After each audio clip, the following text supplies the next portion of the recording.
What's going on, everybody? Welcome to the LPM channel. I thought I would jump on here and do a quick little conversation about the crazy Sunday that we just had. I wanted to do this live so that you guys can jump in the chat and share some thoughts. But we finally got MM22 on Epack. And it did not last long. As you can see from the title of this video, it is sold out. It sold out like that. It was a really quick one. And a couple of things to go over with it. I just wanted to do a little bit of a recap and show off a couple of things that I've been following about it, about the achievements, about some of the stuff that was going on with it. I know that there was a bunch of people up late last night. They were participating in trades and buying and opening cases.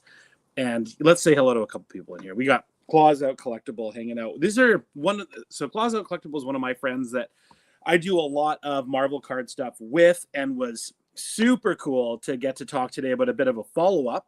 Because as Brian Shaw is pointing out right now, WoW sold out. That's right. That has got to be, for a lot of us in the hobby, the fastest that we have seen something sell out.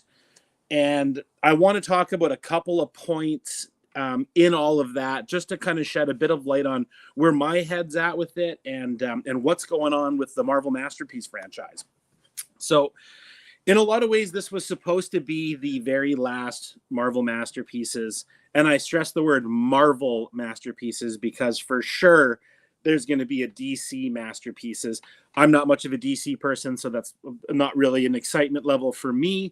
But there's been a lot of talk about this being the last Masterpiece ever, maybe for a very long time. So it's important we get into it. Hermit jumping on. What's going on, Hermit? Hermit gifted me a beautiful sketch today from a cardstock that I didn't have in my collection. Super cool. Appreciate you doing that. What's going on here? Pulling Fire asks. Well, we're having a chat with everybody because Marvel Masterpieces has sold out. So there's a couple things that I wanted to point out. So first of all, how do you tell when an Epack product is about to sell out? So what you do, it's really simple. It's not like there's some like crazy hack to do it. You put as many cases in your cart as possible without checking out, and it will tell you the number that are available. It's not rocket science. So if you went on and put 500 cases in your cart, it would say X are available, and then you would know how many are there. So that's how you narrow it down to what's going on at the end. But last night, it started to get down to 100 cases, and down to it, and then it sold out. So a couple of crazy things to comment on here. I mean, there's so much to talk about here. So you guys in the comments, drop your questions down there or your comments. I want to read them out and go over it with you guys. First and foremost was price point. So I don't think that there is very many people in the hobby that got to buy a box of Marvel Masterpieces physical and open it for $500. So the fact that the Epack release was cheaper than the box prices, I mean, that was the pre-sale price that people got like right out of the gate, and then that was gone. So the fact that that was the price point contributed to it selling out so quickly. I mean, I was shocked. My money was on $770 a box. So it was really interesting. I heard there was a live countdown on MCCW. Yes, there was. There was definitely a thread going where people were watching it and going through it. I was one of those people. I watched this product pretty closely. I had a lot of fun with this one. I didn't open up a single pack of MM22 and the entire run of it, physical, Epack, all of it. I did not get to open a single pack of it, but that's neither here nor there. So there was a countdown for that of it going down. If you go on Epack and you look at the numbers of cards that are there, let's pick a character that's a tier 2 character. And there are supposed to be 1,500 cards for the base card. So you all know the characters we're talking about. They're all numbered. The base cards are numbered in Masterpieces. So with 1,500 cards being available, and there are currently like 600 base that are on the site. So obviously some of this product was physical, and then obviously the remaining portion of it was on Epack. Where's the rest of it? You know, there's 600 cards there. Even if half of the product was Epack and half was physical, there's still 300 base cards that are somewhere out there. So this leads me to my point that I think part of what's going on is that people bought cases and didn't open them. And because of the price point of masterpieces, the physical boxes are about $900 on eBay or wherever you can find them. On Epack, they were $500 a box. I think that people have bought them up and are going to be breaking them, so they're sitting on them, is what I'm saying. This is my opinion because of the numbers on the base cards. Like, if this is all numbered and all physical product, there's a third of this product basically that's not there. And where is it?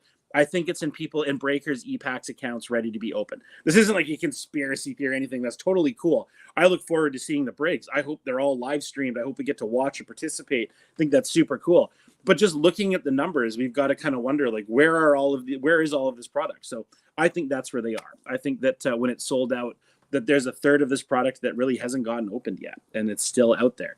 If you're one of the people who are hunting cards for your collection and you're looking in there and you're like, why is there only one auto version of my character? I think that that's part of it, is because a lot of it hasn't got opened. Even though it's sold out, don't think for a second that that means that there's not a ton of it sealed right now sitting on Epack. Pull and Fire says, I didn't have a reason to open any. Enjoyed watching everyone else, though. Man, Masterpieces was so much fun to watch. It was so much fun. Closet Collectibles says, your wallet thanks you, Pull and Fire. Absolutely. He agrees with that. So do you think they will attempt to charge what they did for the physical? 100% Closet Collection. That's exactly what I think is going to happen. And I'm not saying this is like a prediction or that is a bad thing whatsoever. Don't misinterpret it as that. But when you are selling a online item on Epack at a price point that is the so much cheaper than the physical, and all of the cards are exactly the same. All the cards are physical. Well, almost exactly the same. We'll get into that. You're definitely opening it up for price hikes down the road. There are people that had sealed boxes of MM 2020 that were on there still, right? Like, so they're opening them, and like that's all still a thing. So Hermit style. I know that Hermit was a big ripper last night. You were buying boxes and you were having a lot of fun, Hermit. And you're one of my favorites in the hobby. So last night was insane ripping packs. The pulls were crazy. It seemed like they were just burning through hits around 5 a.m. Eastern Standard Time. I'm so glad that all of you guys were doing it like as a group. That just makes trading and all of that so much more fluid and all that. Hey, what's going on, Lewis? What's happening? Really enjoyed your video that you guys were doing with the Just Go paintings and whatnot. That was really cool, and I appreciate you sharing that stuff, Lewis. Lewis, I know that you had a fantastic run on MM22. Luis Alonso was one of my favorite breakers, but was one of my favorite breakers of MM22 to watch, because Lewis's excitement level. I got to watch Lewis pull a green Battle Spectrum Spider-Man Venom Gold Auto, and like I was so excited to watch it. I was so excited. The enthusiasm level was so cool, and make sure you're checking out Lewis's stuff. Lewis is a super interesting guy. Hermit style, I know you're having fun with all this stuff. Let's look at some of the achievements. Let's talk about some of the stuff that was there. This was a strange run for achievements, in my opinion, because the majority of everything was acetate cards. Very strange for an achievement for masterpieces. I'm going to say that I don't remember any acetate achievements in any other sets, masterpiece-wise. But let's just start getting into it. So what I mean by acetate cards is that, where did that go? I can't seem to find it. Give me one sec, everybody. So here we go with the this is the variant cover achievement. One of them, I know there are other cards. I'm just using Wolverine as the example, but here is like an acetate achievement for putting it all together. And you know, if you went the variant cover route, or if you went the gold sig route, here it is, and here's the base one. And like, honestly, I hate to be this guy, but have a look at the left side of this achievement card. This is an incredibly expensive insert to go after. Look at the chainsaw marks up the left-hand side of this card. So this is thousands of dollars that would have been invested to go after this, and this is the achievement that you are going to get. Hermit Style says Lewis is the GOAT. Matt is the GOAT. Lewis is the beast. I love it. You guys are all way too much fun. I find that a little bit crazy that was the achievement that they decided to go with, was these acetate cards. The achievement that I think that everybody immediately went to, because it was the one that sold out first, it was the one that people went after first, were the Canvas Gallery. So the Canvas Gallery cards came with this kind of, I'm going to call this like a white rainbow kind of thing with the auto on the back. They were numbered to 25. The Canvas Gallery cards are absolutely gorgeous. Absolutely gorgeous. There is, I mean, the Canvas Gallery paintings are just incredible. And seeing the auto achievement was amazing. I think that was brilliant. No wonder that was the one that everybody went to first, because not very many people are going to be that excited about an acetate achievement. So it was really, really cool that people went for that. Really enjoyed those. The Spider-Man one looks amazing. Once again, some centering issues. That's going to be a classic thing with MM22. The centering issues are, you know, Marvelously Sketched has a great video where he sent some of his back and got replacement cards that were much, much better, the ones that he got returned. But you can check out the Marvelously Sketched YouTube page. Make sure you're subscribed there. His videos are awesome. Matt is a stellar dude, and he has a great video about him sending them in and getting them back. I highly recommend you check it out. This leads us to something that Raj from Claws Out Collections brought up with me earlier that I spaced out and I didn't even notice. There were no numbered canvas hits in the Epack product, which I found super strange. Me and Raj had a really long conversation about it today, and it was just such a brilliant point to bring up. I can't believe that was lost on me. But there were no numbered colored achievements. We've all seen some people put together the green set of it. Looks absolutely amazing. It turns out that was only a physical thing. There's the blues, there's the pinks, there's the reds. There were a number of numbered colored Canvas Gallery inserts that are not there. So that was really interesting. I don't know what that was all about. I don't know if you guys know, but if you have a theory on it, I really want to hear about it in the comment section. Please drop a comment down below and weigh in on the no numbered canvas hits in this. I'd really want to know what your guys' thoughts, reasoning, and all that is on this. So we've covered a couple of things, from the achievements to the amount of product that it's sold out now, but how few base cards we're seeing that are all numbered on the page. So really interesting to see that there's still very likely a ton of sealed product out there, which is on Epack, or there was way more physical than we thought. And I don't think that was it. I sincerely doubt that was it. But the MM22 came and went in a weekend, and some of you guys had an absolute blowout weekend. Some of the things that are on Epack right now that I highly recommend you guys have a good look at are the sketches. So if you go on Epack and you just go to the search function and search sketches, a whole bunch are going to come up, and it's all done by artists. And the reason that I say I think this is a really important thing for you guys to start doing, if you haven't already, is because this is how you start to develop that eye for noticing an artist's style. So here's a whole set. They've got the artist list there. You can do it with Flair Ultra Wolverine as well. You can do it with a bunch of them. But you can start going through. You can look for your character. But you start to see like an artist who will have like 40 sketch cards that have been pulled. And they obviously did a large body of work for the set. So you can look at that and start to recognize the style that artist does.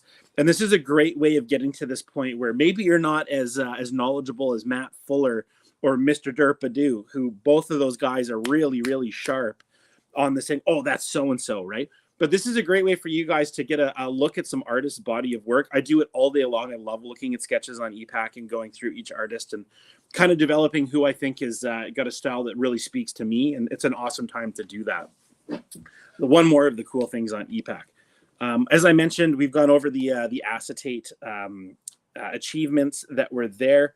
Rather strange. In the past, we had the rainbow foils and things like that for Marvel Masterpiece achievements that made a little bit more sense to me and are really cool cards to have.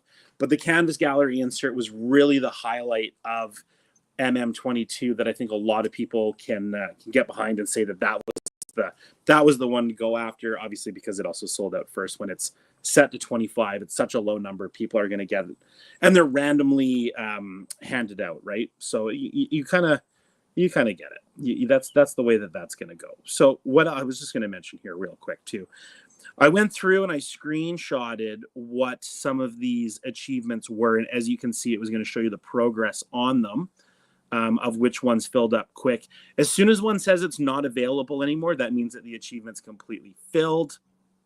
And when I first saw this screen, when this is what came up at $500 a box at $43 a pack, I was pretty surprised that that was the price point that they went with, because I thought Upper Deck was going to definitely charge more. But since we were missing so many numbered hits in it, such as all of the canvas galleries, all of the numbered canvas galleries are gone, it makes more sense to make that price point smaller, because that was a huge part of the product. Those were big hits. Those greens were out of 10. So either those were all physical, or Upper Deck has them to mail out as potentially replacement cards. Is that going to be it? As we saw from, like I was mentioning earlier, from Marvelously Sketched video showing us that that's exactly what happened to him, is he sent some back and they sent him some that were just of a better quality. So we got Snicked in the building. What's going on, Snicked? Appreciate to see you guys making an appearance. Part of the reason I wanted to do this video, because all the people in the chat right now are friends of mine that show up for the morning show. There is not going to be a morning show tomorrow because there's surf. I'm so sorry, but there's really good surf tomorrow, and I am going to load up my truck with 2 dogs, 3 surfboards, 2 wetsuits, and a cooler full of, thermos full of coffee, and I'm going to go find waves tomorrow with some dear friends of mine. So I'm not going to get a chance to do a morning show, but I'm glad that we got to do this, because this is what I wanted to talk about if we did a morning show, was just the wild ride that MM22 was. The sketches for me were a slept-on insert, whereas an absolute slept-on insert, because some of the sketches, some of the Fred Ian sketches that got pulled were insane. This is the first product I've ever seen Dan DeSantos sketches in. I could be wrong about that, but this was the first one I ever got to see them. And the Dan sketches were absolutely crazy. Obviously, Dan is just so skilled, but looking at his sketches, I feel like we got to see a wild version of his art that kind of resembles the comic covers. Pulling Fire is absolutely furious right now that we're not doing a morning show tomorrow. Now what am I supposed to do at work? If the waves are not good, which I'm sure they're going to be good tomorrow, because it's like 8 feet at 17 seconds, which, if you know your surfing lingo, plans are getting canceled when the period is that big. But if I get back and the wind comes up and it's going to be a bit of a dud afternoon because the wind blows it out, then I'm going to do an afternoon show. That angel he did, man, I wish I had a screenshot of it to bring up right now. You are so right. That is, I want to go out there and say that's the nicest one I've seen so far. But there was also a super nice Scarlet Witch. The Scarlet Witch one was gorgeous. Hermit thought about you when I saw that one. Really, really gorgeous work. Just stellar stuff. I mean, that, like, the sketches, like, I really, really do recommend that you guys go on Epack and like get a little bit familiar with the search function. For myself, I run Epack on my iPad, and I have to do some really stupid things sometimes to get search to go. So what I have to do is I have to go to current trades in order to get the search function to work, because Epack's a disaster. It's a horribly run website. But that's a little trick that's worked for me. I'm sure a bunch of you who were participating in trades noticed how slow the page was running. And that gives you an idea of the volume of people that were using the site and going through it. And just that website took a beating. I mean, so did your credit cards, but that place took an absolute beating. Snick says, like, subscribe, hit the notifications, etc. You guys, we're about to roll over 600 people on the Instagram. We're already over the 400 mark, and we're going for 1,000 here on the channel. We are having so much fun over here, guys. If you want to be a part of it all, if you want to be in the LPM crew, do morning shows, do box breaks, do updates like this about products that have come out and that we are really excited about. I really hope that you join on. I really hope that you are a subscriber and a follower, and we get to have this fun together, because there's so much happening right now. It's hard to follow along with all of it, and having your guys' input helps me stay current with it and helps me formulate my opinion about what's going on, because there's so much fun happening. And I like to focus on the parts that are really cool. And the really cool part are Canvas Gallery achievements, MM22 on Epack, and really cool sketches in there. Lots of great stuff. Pay attention to those numbers. When you're looking at the base cards, it will show you, when you search your character, when it shows you the number of base cards available, that's always a really good indication of how much stuff has been pulled, how much product has been opened. And I think that when you guys go ahead and look at those numbers, I think you're going to agree with me. You're allowed to disagree with me, but I think you're going to agree with me that there's a substantial amount of product on Epack right now that is staying sealed. And I want to make the guess that it's held by breakers who are going to be doing character breaks or box breaks or whatever you have it. That would be a very wise thing to do because of the crazy price that this was released at. Thanks so much for watching this, guys. If anyone has anything else they want to drop in the comments here, I will read it out. Again, tomorrow there will not be a morning show in all likelihood because I'll be surfing, but in the afternoon I might hop on and chat with you guys. I hope you're watching at work because then you're getting paid to watch the LPM channel. In Canada right now, it's Thanksgiving. I know a lot of you people are like, what are you talking about? Thanksgiving's in November. But in Canada, it's this weekend right now. So to all the Canadians watching, a very happy Thanksgiving. Hope all you guys are doing great. And we will catch up again real soon. MM22 is gone. It's sold out. It's on Epack. You can't buy another pack of it. It's done. Good luck, everybody. Take care.